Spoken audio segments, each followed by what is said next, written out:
It's a time for pick it from China.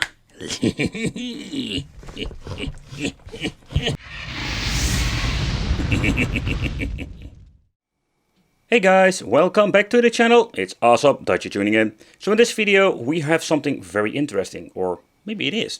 So this is the Extreme U Gamebox. So this is not your typical device. No. It's Extreme.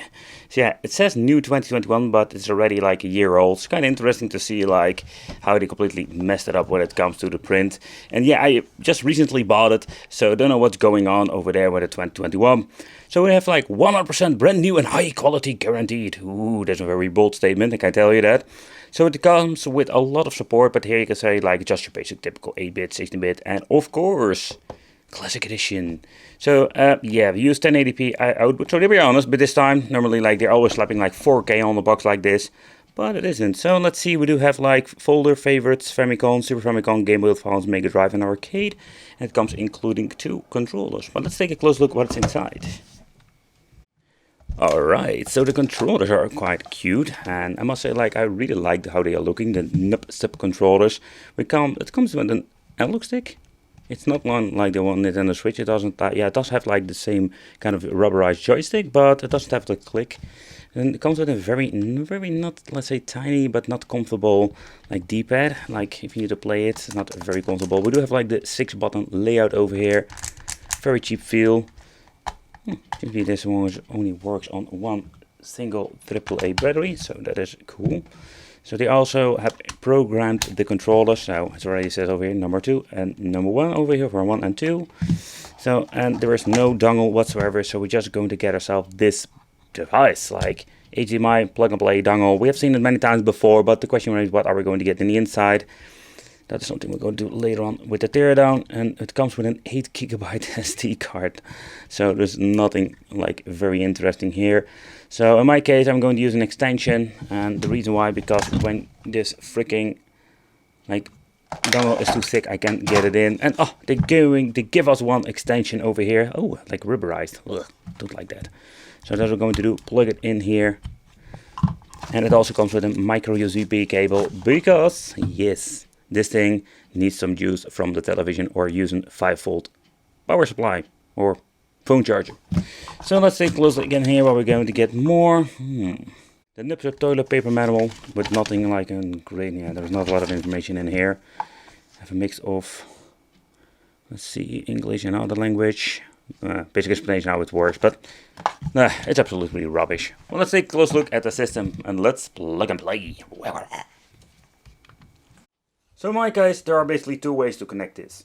The first one is basically plug it in the side. Looks kind of weird, but it's one option. So you don't need to use the HDMI extension.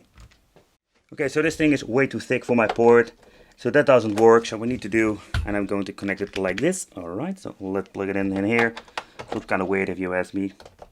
Yeah, so let's get ourselves a USB cable. Okay, so if you have a port ready, and there's not going to be used the USB version, you can always like plug in the cable over here. Let's see if it works. I think it will give me enough juice for the dongle to power up. But that's basically the idea. Plug and play ready, baby. Let's go. Let's take a close look at the menu and how everything works. So it's quite straightforward. We have seen this menu before, so I don't know how they get this extreme whatever thing. It's absolutely nonsense. So the controller, the downside is if this thing gets broken, you have no other way to navigate through the system itself, because this thing has been configured with your dongle. So what you can see over here, we do have like Arcade, Genesis, GBA, Super Famicom, Famicom, Favorites, and the folder where we can mess around in the folder itself. So when navigating through the other page, basically, let's say go and select, here you can go into the different menu, and select it can go back. You also can press basically right over here, and if you want to go back, you always need to press select. So basically this is where you're going to get, pressing the home is going back into the main menu when you're booting up a game. So that's basically what you're going to get with the menu itself. Nothing very fancy. We do get these quick thumbnails. Looks kind of cool. But let's try some games and let's see how it actually works. Okay, when in the game, pressing select and start will bring you to a different menu. So what you can see is we have like over here the save states, that we can make a quick load, quick save, and we even can put it on scaled up. So let's go back to the game and let's press resume. And it's completely messed up. So that's the thing I've seen many times before. Alright, let's boot it up again. And here you can see like now the aspect ratio option seems to be working. So that's pretty damn cool. So we do have like the option pressing home. Nothing how it works and nothing does work here. So let's boot up a game. Pressing home will go straight back into the menu. So basically that's how it works. Works very well. I like it. Okay, so let's start off with the NES. Just going to use widescreen. Sorry guys. Because it has me set to widescreen again. Okay. All the sound effects are here. Alright. D-pad feels really cheap, but it seems to be working. Alright, so let's go in here. Oh crap. So when it comes to emulation performance for the NES, there is no weird thing going on. Everything seems to be working just fine. Cool. Also can play with the analog sticks, that plays way better. The positioning of the analog stick is way better on this controller because it's also so tiny.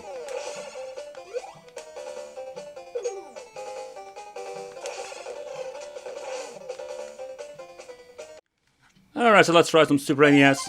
Let's see how it works. I'm also going to put it on the original aspect ratio this time. To get the idea that I need to do that every single time when I'm basically trying to play a game.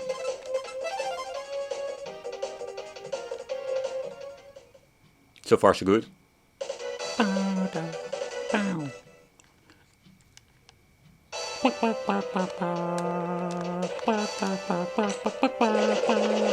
have no idea where's my button to shoot.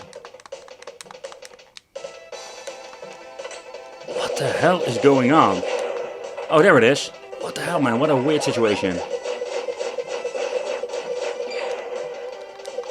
Where's my other button for basically like not doing this, but dashing. So the buttons are not correctly configured, so let's go to that positioning. Oh no, here we go. You can change it out, so everything has been set in here like it should be. But alright, so yeah, that didn't work well. Alright, so then we know like the menu is completely messed up.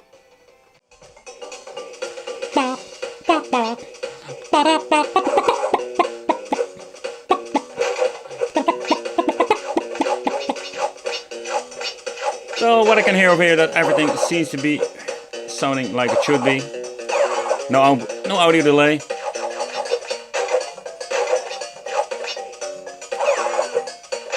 I'm curious, like what happens if we're going to press select and start and we're going to mess with the aspect ratio? Like what kind of aspect ratio are we going to get? Scaling up, okay. Nothing seems to be happening. Yeah. Alright, so menu is again messed up, so the only thing I need to do is restart. But for now, I just wanted to show you how it is. Where we have instant load for the 8-bit, 16-bit era, we do have like a loading time for the name and arcade.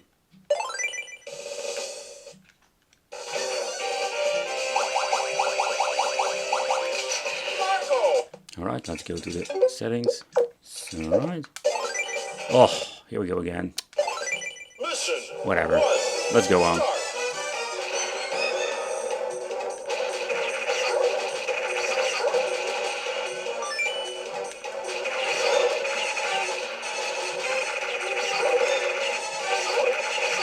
Oh!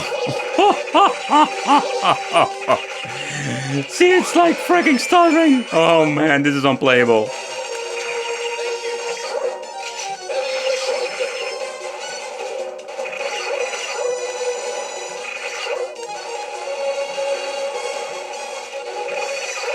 Oh!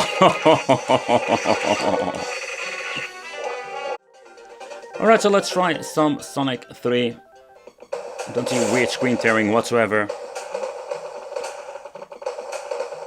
Next up, before we go any further, let's go to the scaling up. Alright, it's working just fine.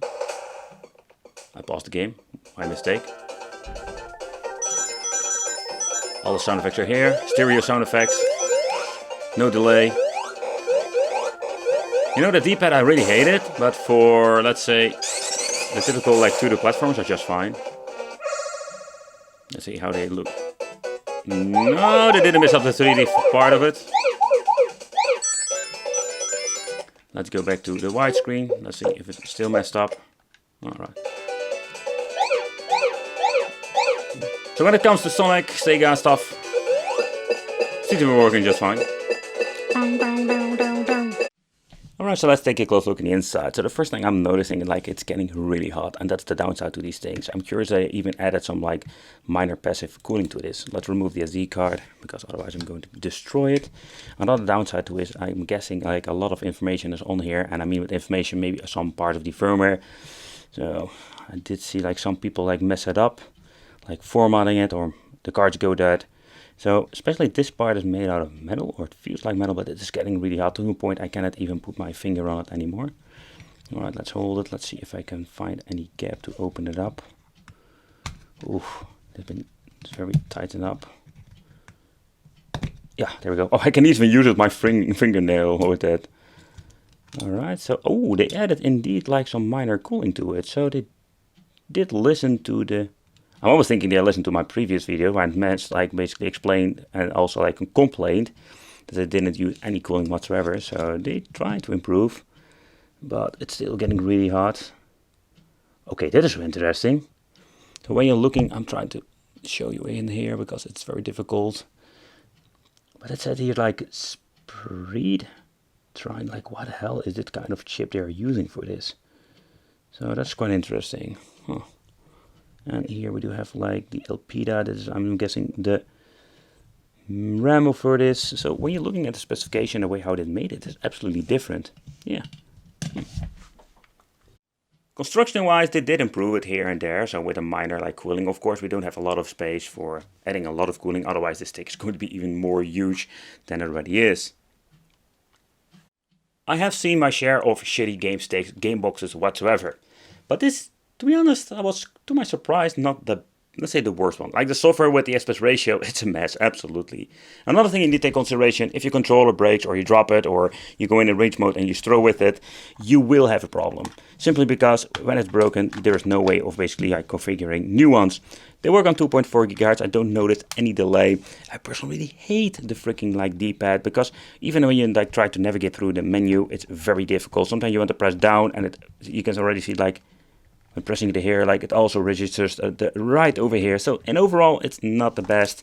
I personally really love the analog stick, so that's a great replacement for the horrible D-pad. Yeah, so the game stick, they improve it with some cooling over here. It's some real metal, but in overall it has some limitations, and also with the software. I think new emulators, I'm messing around with that, and forget about that. So what you see is what you're getting to get, and then it also includes with the problems with the software and emulation. But I thank you for watching. Consider subscribing, hit that little bell, become in the Wicked family, and it will be great to see you in the next video. Oh, and if you have any questions, don't forget to drop a comment.